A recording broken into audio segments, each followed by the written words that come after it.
দর্শক, ৩ দিনের সফরে এখনও ঢাকায় অবস্থান করছেন যখন মার্কিন সহকারী পররাষ্ট্রমন্ত্রী পল কাপুর, তখন গত রাতে গভীর রাতে একটা খবর সামনে এসেছে। সেই খবরটা হচ্ছে আজকে সকালে এনসিপির সঙ্গে পল কাপুরের বৈঠক ছিল, সেই বৈঠকটা বাতিল হয়ে গেছে।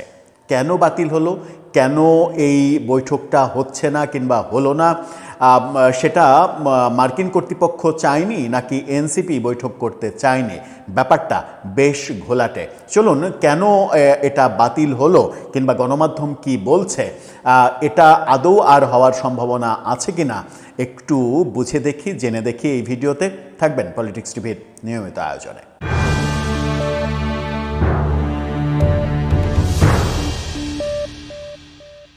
দর্শক, বলছিলাম খুবই গুরুত্বপূর্ণ সফরে পল কাপুর, মার্কিন সহকারী পররাষ্ট্রমন্ত্রী, তিনি ঢাকাতে রয়েছেন। আজকেই তিনি সফর শেষ করে উড়াল দেবেন আমেরিকায়। আজকে যখন উড়াল দেবেন তখন আমরা গত রাতে নিশ্চিত হয়েছি যে আজকে সকাল 10টায় এনসিপির সঙ্গে যে বৈঠকটা নির্ধারিত ছিল সেই বৈঠকটা হচ্ছে না। এই খবরটা নিশ্চিত করছে গণমাধ্যমের শিরোনামটা দেখে নিন। সেখানে বলা হচ্ছে মার্কিন সহকারী পররাষ্ট্রমন্ত্রীর সঙ্গে এনসিপির বৈঠক স্থগিত। স্থগিত মানে পল কাপুর তো আর আজীবনের জন্য আসেননি কিংবা 1 মাসের সফরে আসেননি। আজকেই তিনি সফর শেষ করে চলে যাচ্ছেন আমেরিকায়। যখন চলে যাচ্ছেন তখন এই সফরে আর এই বৈঠক হচ্ছে না। কিন্তু কেন বৈঠক হচ্ছে না? মার্কিন কর্তৃপক্ষ এটা করতে চাইলো না নাকি এনসিপি করতে চাইলো না, কি বলছে গণমাধ্যম বলছে এনসিপির নেতৃবৃন্দের সঙ্গে মার্কিন সহকারী পররাষ্ট্রমন্ত্রী পল কাপুরের নির্ধারিত বৈঠকটি স্থগিত করা হয়েছে। রাতে দলের দপ্তর সেল থেকে পাঠানো এক বার্তায় এই তথ্য জানানো হয়েছে, অর্থাৎ এনসিপি থেকে এটা জানানো হয়েছে যে এটা স্থগিত করা হয়েছে। বার্তায় বলা হয় বৃহস্পতিবার সকাল 10টায় মার্কিন সহকারী পররাষ্ট্রমন্ত্রীর সঙ্গে এনসিপি নেতৃবৃন্দের যে সাক্ষাৎ হওয়ার কথা ছিল তা স্থগিত করা হয়েছে। মঙ্গলবার রাত 8টার পর 3 দিনের সফরে মূলত ঢাকায় পৌঁছান যুক্তরাষ্ট্রের দক্ষিণ ও মধ্য এশিয়া বিষয়ক সহকারী পররাষ্ট্রমন্ত্রী পল কাপুর।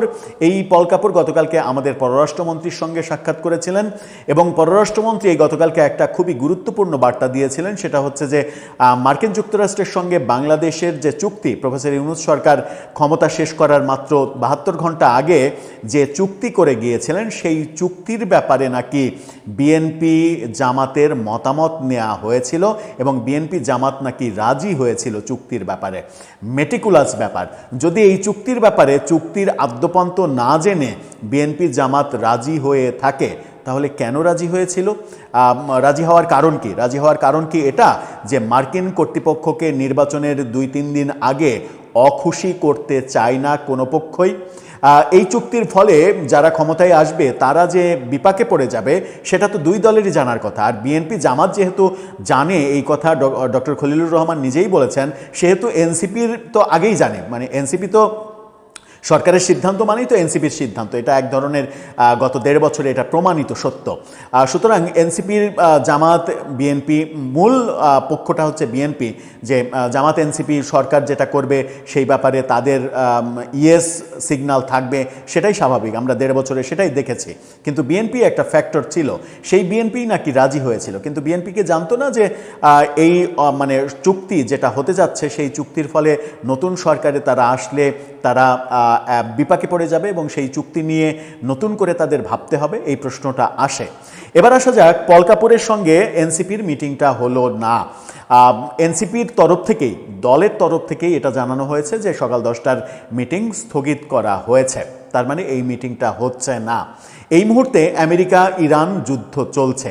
আমরা দেখেছি আমেরিকা ইরান যুদ্ধ চলার প্রেক্ষাপটে এনসিপির নেতারা আনঅফিসিয়ালি বিভিন্ন সভা সেমিনারে আমেরিকার বিরুদ্ধে আমেরিকার বিরুদ্ধে তো না, ইরানে কেন হামলা হচ্ছে, কেন মানুষ মারা হচ্ছে, এই ধরনের কথা বলা হচ্ছে। এবং তাদের যারা তাদের জোট সঙ্গী যারা ছাত্র সংগঠন, সেই ছাত্র সংগঠন থেকে অর্থাৎ ছাত্র শিবির থেকে বলা হচ্ছে, ইনকিলাব মঞ্চ থেকে বলা হচ্ছে যে এর মানে বিহিত করা হবে, এর ব্যবস্থা নেওয়া হবে, এর বিরুদ্ধে তীব্র আন্দোলন গড়ে তোলা হবে। জামাতের এক নেতা বলেছেন যে এই মানে আক্রমণ যদি না থামে তাহলে এর বিরুদ্ধে বাংলাদেশ থেকে তীব্র আন্দোলন গড়ে তোলা হবে জামাতের নেতৃত্বে। অথচ জামাতের আমির এই যুদ্ধ সম্পর্কে যে বিবৃতি দিয়েছেন সেই বিবৃতিতে একটিবারের জন্যও আমেরিকার নাম উচ্চারণ করেননি, বরং মধ্যপ্রাচ্যের বিভিন্ন দেশে হামলার নিন্দা জানিয়েছেন। যে হামলাটা ইরান করেছে, আমেরিকা না। ইরানে আক্রমণের প্রেক্ষাপটে ইরান যে মধ্যপ্রাচ্যের বিভিন্ন দেশে হামলা করেছে সেটার নিন্দা জানিয়েছেন জামাত, এবং সবাইকে সবর করার কিংবা ধৈর্য ধরার, সংযমের সঙ্গে মোকাবেলা করার আহ্বান জানিয়েছেন। একটিবারের জন্যও কিন্তু বাংলাদেশের কোনো রাজনৈতিক দল একটিবারের জন্য ভাসুরের নাম মুখে নেয়নি। ভাসুরের নাম যখন মুখে নেয়নি তখন ভাসুরের যখন প্রতিনিধি এসেছে তখন এই প্রতিনিধির সঙ্গে বৈঠক না হওয়া কি সিগন্যাল দেয়? তারা কি ইচ্ছাকৃত এই বৈঠকটা করতে চাইল না, নাকি মার্কিন কর্তৃপক্ষ থেকেই এই অবজারভেশনটা তুলে ধরেছে পল কাপুরের কাছে যে গত কয়েকদিনে ইরান যুদ্ধকে কেন্দ্র করে এই এনসিপি সহ বিভিন্ন ছাত্র সংগঠনের যে অবস্থান, সেই অবস্থানটা অনেকটা আমেরিকা বিরোধী অবস্থান। খুবই স্বাভাবিক, আমেরিকা বিরোধী অবস্থানই তো হওয়ার কথা। জামাতের পক্ষ থেকেও তো আমেরিকা বিরোধী অবস্থান স্পষ্ট করা উচিত ছিল যে ইরানে আক্রমণ কোনোভাবেই মেনে নিই না। তাহলে বোঝা যেত যে এতদিন যে বিভিন্ন গাজার হামলা টামলা নিয়ে যে বাংলাদেশে মিছিল হয়েছে, যে ব্যাপারগুলো হয়েছে, সেগুলো মানে এক ধরনের বৈধতা পেত, যে আমরা মুসলিম বিশ্বের জন্য সবাই সবসময় সদা প্রস্তুত, সদা জাগ্রত, আমরা যুদ্ধ করতেও প্রস্তুত। কিন্তু মজার ব্যাপার হচ্ছে যে সকল গোষ্ঠী বাংলাদেশে আজীবন শিয়া সম্প্রদায়কে অমুসলিম ঘোষণার দাবি জানিয়ে এসেছে, তারাই অনেক বেশি মানে ডিরেক্টলি হোক ইনডাইরেক্টলি হোক সোচ্চার হওয়ার এক ধরনের প্রক্রিয়ার মধ্যে রয়েছে ইরানে হামলার প্রেক্ষাপটে। ইরান তো শিয়া অধ্যুষিত এলাকা, ইরানের মানে সর্বোচ্চ ধর্মীয় নেতারা তো শিয়া সম্প্রদায়ের। সুতরাং বাংলাদেশে আমরা যারা শিয়া সম্প্রদায়কে অমুসলিম ঘোষণার দাবি করছি, আমাদের চোখে বাংলাদেশি শিয়ারা যখন অমুসলিম, তখন ইরানের শিয়ারা মুসলিম হয়ে গেল, মুসলিম প্রতিনিধি হয়ে গেল। ব্যাপারটা মানে একটু গোলমেলে মনে হয়, ব্যাপারটা কখনো কখনো হাস্যকর মনে হয়। ফিরে আসি পল কাপুরের বৈঠক সম্পর্কে। পল কাপুরের বৈঠক এখন পর্যন্ত গণমাধ্যমে আমরা নিশ্চিত হতে পারিনি যে জামাতের সঙ্গেও কোনো বৈঠক হয়েছে কিনা, এরকম খবর গণমাধ্যম দিতে পারেনি। হয়তো হয়েছে, হওয়ার কথা। আমরা তার সফর শুরুর আগে শুনেছিলাম যে জামাত, এনসিপি, বিএনপি তো বটেই, বিএনপি যেহেতু ক্ষমতাসীন দল, তাদের সঙ্গেও বৈঠক হবে, এমনকি আওয়ামী লীগের নেতাদের সঙ্গেও বৈঠক হবে ভার্চুয়ালি। কিন্তু এনসিপির সঙ্গে বৈঠক হলো না। পেছনের কারণটা কি?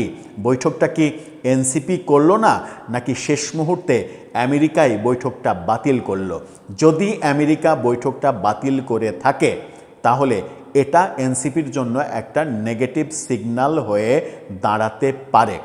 আমরা আশা করব যে মানে নতুন দল এনসিপির জন্য আমেরিকার কোনো নেগেটিভ সিগন্যাল আসবে না, যাতে করে তাদের সামনে রাজনীতি করে যাওয়ার পথে কোনো ধরনের কোনো বাধা কিংবা মানে বহির্বিশ্বের সাপোর্টের অভাব তাদের হয়, এরকম কোনো পরিবেশ তৈরি হবে না। তারা খুব ভালোভাবে রাজনীতি করে যাবে।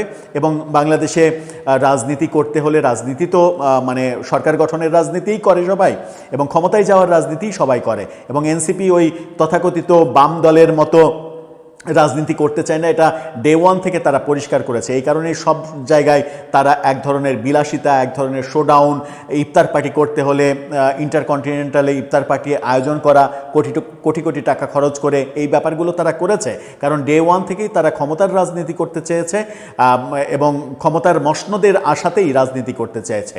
ক্ষমতার মসনদে আসার রাজনীতি যারা করবে তাদের ইন্টারন্যাশনাল কানেকশনটা খুব গুরুত্বপূর্ণ, খুবই গুরুত্বপূর্ণ। ইন্টারন্যাশনাল কানেকশনে যদি পিছিয়ে পড়ে কোনো দল, তাহলে তার পক্ষে কোনো দেশের ক্ষমতার মসনদে আসাটা খুবই কঠিন হয়ে যায়। দর্শক, আপনার কাছে কি মনে হয় এই বৈঠকটা বাতিল হওয়ার কারণ কি? বাতিল কি আমেরিকা করলো নাকি এনসিপি করলো? এনসিপি যদি করে থাকে কোন সাহসে করলো? আপনার মতামত জানিয়ে লিখতে পারেন আমাদের কমেন্ট বক্সে।